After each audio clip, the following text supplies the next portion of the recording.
जैसे परमात्मा कहते हैं ना 84 जन्मों की कहानी, तो स्वदर्शन चक्र अर्थात अपना स्वयं का दर्शन करो।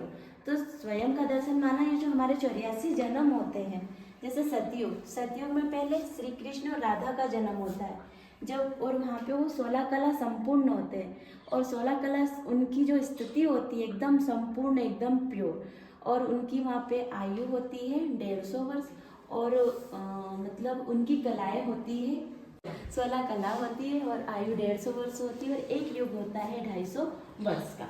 फिर जब सतयुग परिवर्तन होता है त्रेता युग में, तो त्रेता युग में बताते हैं राम और सीता का राज्य होता है, जिसको हम चांदी की दुनिया कहते हैं। पहले गोल्डन दुनिया होती है, फिर सिल्वर होती है, जिसमें राम और सीता का राज्य होता है। यहाँ पे इनकी 2 कला कम हो जाती है।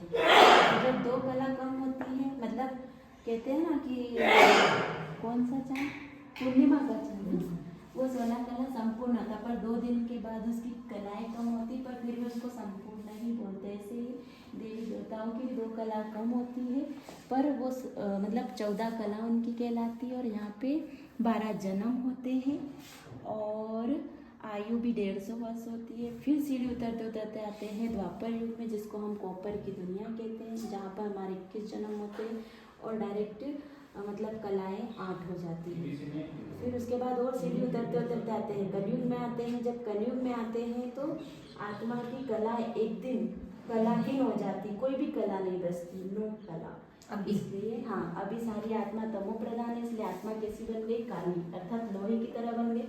जैसी आत्मा होती वैसा हमारा शरीर होता है। तो इस 84 जन्मों की जो हमारी कहानियाँ होती है, जहाँ से देवी देवता ही सीढ़ी उतरते उतरते उतरते कलयुग के अंत में आते हैं।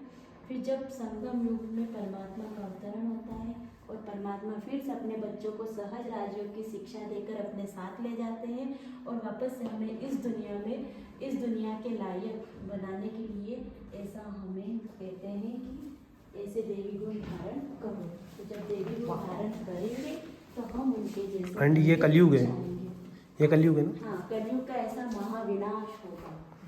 लोग आपस में लड़ेंगे, अर्थक्वेक होगी, मिसाइलें छूटेगी, ऐसा महाभयानक समय होगा जब इंसानों की आँख खुलेगी और परमात्मा की तरफ आएंगे।